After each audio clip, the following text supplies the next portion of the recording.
ನಮಸ್ಕಾರ ವೀಕ್ಷಕರೇ, ಪ್ರಿಯಾ ರುಚಿ ಚಾನಲ್ಗೆ ಸ್ವಾಗತ.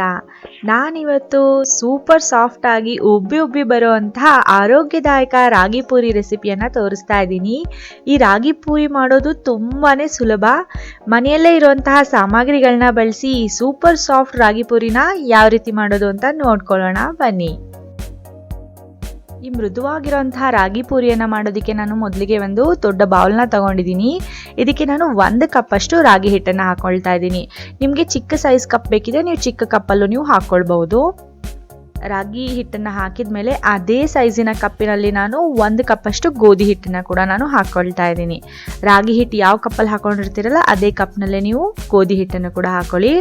ಈಗ 1 ಟೇಬಲ್ ಸ್ಪೂನ್ ಅಷ್ಟು ಚಿರೋಟಿ ರವೆಯನ್ನು ತಗೊಳ್ತಾ ಇದ್ದೀನಿ. ನಿಮ್ಮ ಹತ್ರ ಉಪ್ಪಿಟ್ಟಿನ ರವೆ ಇದ್ರೆ ಅದನ್ನ ಸ್ವಲ್ಪ ಮಿಕ್ಸರಲ್ಲಿ ಗ್ರೈಂಡ್ ಮಾಡಿ ಕೂಡ ಹಾಕ್ಕೊಳ್ಬಹುದು. ಚಿರೋಟಿ ರವೆ ಇದ್ರೆ ಚಿರೋಟಿ ರವೆಯನ್ನೇ ಹಾಕೊಳ್ಳಿ. 2 ಟೀ ಸ್ಪೂನ್ ಅಷ್ಟು ನಾನು ಎಣ್ಣೆಯನ್ನು ಹಾಕೊಳ್ತಾ ಇದ್ದೀನಿ. ಎಣ್ಣೆಯನ್ನು ಕಾಯಿಸೋ ಅವಶ್ಯಕತೆ ಏನೂ ಇಲ್ಲ. ಒಂದು ಅರ್ಧ ಟೀ ಸ್ಪೂನ್ ಅಷ್ಟು ಉಪ್ಪನ್ನ ಕೂಡ ಹಾಕೊಳ್ತಾ ಇದ್ದೀನಿ. ಈಗ ಇದನ್ನೆಲ್ಲ ನಾವು ಕೈನಲ್ಲಿ ಚೆನ್ನಾಗಿ ಒಂದ್ಸಲ ಮಿಕ್ಸ್ ಮಾಡ್ಕೊಳ್ಬೇಕಾಗುತ್ತೆ. 1-2 ನಿಮಿಷಗಳ ಕಾಲ ಬೆರಳಲ್ಲಿ ಚೆನ್ನಾಗಿ ನಾವು ಮಿಕ್ಸ್ ಮಾಡ್ಕೊಂಡ್ಮೇಲೆ ನಾವು ಇದಕ್ಕೆ 1 ಲೋಟ ಅಷ್ಟು ನಾನು ಬೆಚ್ಚಗಿರೋ ನೀರನ್ನ ತೊಗೊಂಡಿದ್ದೀನಿ. ತುಂಬ ಬಿಸಿನೂ ಇಲ್ಲ, ತುಂಬ ತಣ್ಣಗೂ ಇಲ್ಲ, ಸ್ವಲ್ಪ ಬೆಚ್ಚಗೆ ಮಾಡ್ಕೊಂಡಿದ್ದೀನಿ.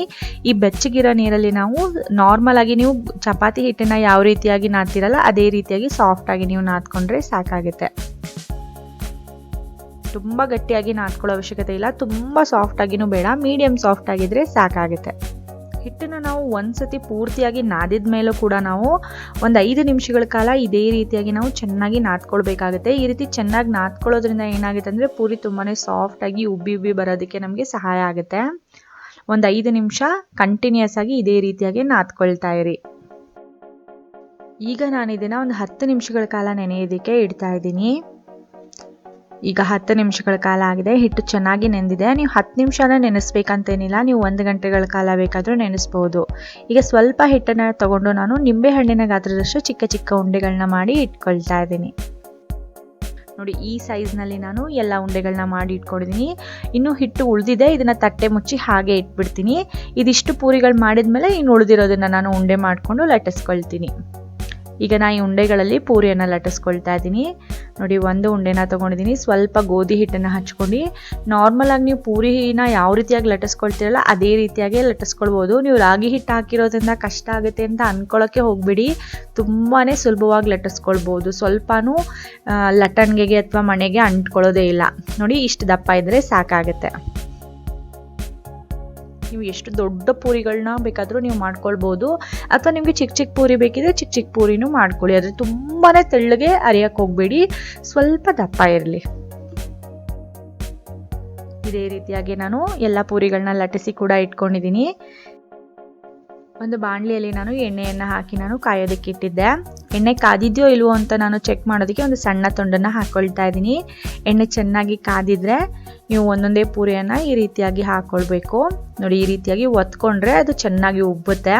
ಉಬ್ಬಿದ ಮೇಲೆ ನಾವು ಇದನ್ನು ಈ ರೀತಿಯಾಗಿ 1-2 ಸ್ಪೂನ್ ಅಷ್ಟು ಎಣ್ಣೆನ ಮೇಲೆ ಹಾಕ್ಕೊಂಡು ಇನ್ನೊಂದು ಸೈಡ್ಗೆ ನಾವು ಫ್ಲಿಪ್ ಮಾಡ್ಕೊಂಡು ಬಿಡೋಣ. ಫ್ಲಿಪ್ ಮಾಡಿದ್ಮೇಲೆ ಒಂದು 30 ಸೆಕೆಂಡ್ಗಳ ಕಾಲ ಬೇಯಿಸ್ಕೊಂಡ್ರೆ ಸಾಕಾಗುತ್ತೆ. ಪೂರಿ ಪೂರ್ತಿಯಾಗಿ ಬೆಂದಮೇಲೆ ನಾವು ಇದನ್ನು ಒಂದು 30 ಸೆಕೆಂಡ್ ಹಾಗೆ ಬಸ್ದು ಇಟ್ಕೊಳ್ಳೋಣ. ಎಣ್ಣೆ ಪೂರ್ತಿಯಾಗಿ ಬಸಿಬೇಕು. ಈಗ ನಾವು ಇದನ್ನು ಒಂದು ಟಿಶ್ಯೂ ಪೇಪರ್ ಹಾಕಿರೋಂತಹ ಒಂದು ಬುಟ್ಟಿಯಲ್ಲಿ ನಾವು ಹಾಕೊಂಡು ಬಿಡ್ಬೋದು. ನೋಡಿ, ಎಷ್ಟು ಚೆನ್ನಾಗಿ ಮೃದುವಾಗಿ ಉಬ್ಬಿ ಬಂದಿದೆ ನಮ್ಮ ರಾಗಿ ಪೂರಿಗಳು. ಇದೇ ರೀತಿಯಾಗಿ ಎಲ್ಲ ಪೂರಿಗಳು ಕೂಡ ಇದೇ ರೀತಿ ಉಬ್ಬುತ್ತೆ. ಒಂದು ಪೂರಿ ಕೂಡ ಫ್ಲಾಟ್ ಆಗೋದಿಲ್ಲ. ನೀವು ಟ್ರೈ ಮಾಡಿ ನೋಡಿ, ಆಗ ನಿಮಗೆ ಗೊತ್ತಾಗುತ್ತೆ. ನಿಮಗೆಲ್ಲರಿಗೂ ನಾನಿವತ್ತು ತೋರಿಸಿರುವಂತಹ ವಿಶೇಷ ರಾಗಿ ಪೂರಿ ರೆಸಿಪಿ ಇಷ್ಟ ಆಗಿದೆ ಅಂತ ಅಂದ್ಕೊಳ್ತೀನಿ. ಇಷ್ಟ ಆಗಿದ್ರೆ ಪ್ರಿಯಾ ರುಚಿ ಚಾನಲ್ಗೆ ಲೈಕ್ ಮಾಡಿ, ಅದೇ ರೀತಿ ನಿಮ್ಮ ಸ್ನೇಹಿತರೊಂದಿಗೆ ಕೂಡ ಶೇರ್ ಮಾಡ್ಕೊಳ್ಳಿ. ನಮ್ಮ ಚಾನಲ್ನ ಹೊಸ ವಿಡಿಯೋಗಳಿಗಾಗಿ ಪ್ರಿಯಾ ರುಚಿ ಚಾನಲ್ನ ಸಬ್ಸ್ಕ್ರೈಬ್ ಮಾಡ್ಕೊಳ್ಳಿ ಅಂತ ಕೇಳ್ತಾ ಇವತ್ತಿನ ವಿಡಿಯೋ ನೋಡಿದ್ದಕ್ಕಾಗಿ ಧನ್ಯವಾದಗಳು.